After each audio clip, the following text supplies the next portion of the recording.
Dana yang membuat Rasulullah Shallallahu Alaihi Wasallam menangis. Pada masa Rasulullah Shallallahu Alaihi Wasallam terdapat seorang sahabat bernama Abu Dujana.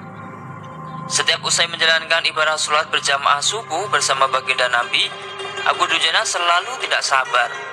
Ia terburu-buru pulang tanpa menunggu pembacaan doa yang dipanjatkan Rasulullah Shallallahu Alaihi Wasallam sampai selesai. Pada suatu kesempatan, Rasulullah mencoba meminta klarifikasi kepada pria tersebut. "Wahai Dujana, apakah kamu ini tidak punya permintaan yang perlu kamu sampaikan kepada Allah sehingga kamu tidak pernah menungguku selesai berdoa? Kenapa kamu terburu-buru pulang begitu? Ada apa?" tanya Nabi. Abu Dujana menjawab, Rasulullah, kami punya satu alasan." "Apa alasanmu? Coba kamu utarakan," perintah baginda Nabi. "Begini," kata Abu Dujana mulai menguraikan jawabannya. "Rumah kami berdampingan persis dengan rumah seorang laki-laki. Nah, di atas pekarangan rumah milik tetangga kami ini terdapat satu pohon kurma yang menjulang dan hanya menjuntai ke rumah kami. Setiap kali ada angin tertiup di malam hari, kurma-kurma tetanggaku tersebut saling berjatuhan mendarat di rumah kami. Wahai Rasulullah, kami sekeluarga adalah orang yang tak berpunya. Anakku sering kelaparan, kurang makan. Saat anak-anak kami bangun, apapun yang didapat mereka makan. Oleh karena itu, setelah selesai sholat, kami bergegas segera pulang sebelum anak-anak kami tersebut terbangun dari tidurnya. Kami kumpulkan kurma-kurma milik tetangga kami tersebut yang berceceran di rumah, lalu kami haturkan kepada pemiliknya. Suatu saat, kami agak terlambat pulang. Ada anakku yang sudah terlanjur makan kurma hasil temuan. Mata kepala saya sendiri menyaksikan tampak ia sedang mengunyah kurma basah di dalam mulutnya. Ia habis memungut kurma yang telah jatuh di rumah kami semalam. Mengetahui hal itu, lalu jari-jari tangan kami masukkan ke mulut anakku itu. Kami keluarkan apapun yang ada di sana. Kami katakan, Nak, janganlah kau memmalukan ayahmu ini di akhirat kelak." Anakku lalu menangis. Kedua pasang kelopak matanya mengalirkan air karena sangat kelaparan. "Wahai baginda Rasul, kami katakan kembali kepada anakku itu, hingga nyawamu lepas pun aku tidak akan rela meninggalkan harta haram dalam perutmu. Seluruh isi perut yang haram itu akan aku keluarkan dan akan aku kembalikan bersama kurma-kurma yang lain kepada pemiliknya yang berhak." Pandangan mata Rasulullah Shallallahu Alaihi Wasallam sontak berkaca-kaca. Lalu butiran air mata mulianya berderai begitu deras.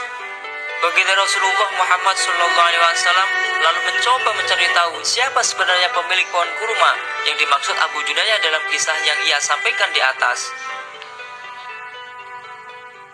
Abu Dujana pun kemudian menjelaskan bahwa pohon kurma tersebut adalah milik seorang laki-laki munafik. Tanpa basa-basi, baginda Nabi mengundang pemilik pohon kurma tersebut. Lalu Rasulullah mengatakan, "Bisakah tidak jika aku meminta kamu menjual pohon kurma yang kamu miliki itu? Aku akan membelinya dengan 10 kali lipat dari pohon kurma itu sendiri." Pohonnya terbuat dari batu zamrud berwarna biru, disirami dengan emas merah, tangkainya dari mutiara putih. Di situ tersedia bidadari yang cantik jelita sesuai dengan hitungan buah kurma yang ada. Begitu tawar Rasulullah Shallallahu Alaihi Wasallam. Pria yang dikenal sebagai seorang munafik ini lantas menjawab dengan tegas, "Saya tak pernah berdagang dengan memakai sistem jatuh tempo. Saya tidak mau menjual apapun kecuali dengan uang kontan dan tidak pakai janji kapan-kapan." Tiba-tiba Abu Bakar As-Siddiq radhiyallahu anhu datang, lantas berkata, "Ya sudah, aku beli dengan 10 kali lipat dari tumbuhan kurma milik Pak Fulan yang varietasnya tidak ada di kota ini. Lebih bagus jenisnya." Si munafik berkata kegirangan, "Oke, ya sudah, aku jual." Abu Bakar menyaut, "Bagus, aku beli." Setelah sepakat, Abu Bakar menyerahkan pohon kurma kepada Abu Dujana seketika. Rasulullah Shallallahu Alaihi Wasallam kemudian bersabda, "Hai Abu Bakar, aku yang akan menanggung gantinya untukmu." Mendengar sabda Nabi ini, Abu Bakar bergembira bukan main. Begitu pula Abu Dujana. Sedangkan si munafik berlalu. Ia berjalan mendatangi istrinya. lalu mengisahkan kisah yang baru saja terjadi. Aku telah mendapatkan untung banyak hari ini. Aku dapat 10 pohon kurma yang lebih bagus. Padahal kurma yang aku jual itu masih tetap berada di pekarangan rumahku. Aku tetap yang akan memakannya lebih dahulu, dan buah-buahnya pun tidak akan pernah aku berikan kepada tetangga kita itu sedikitpun.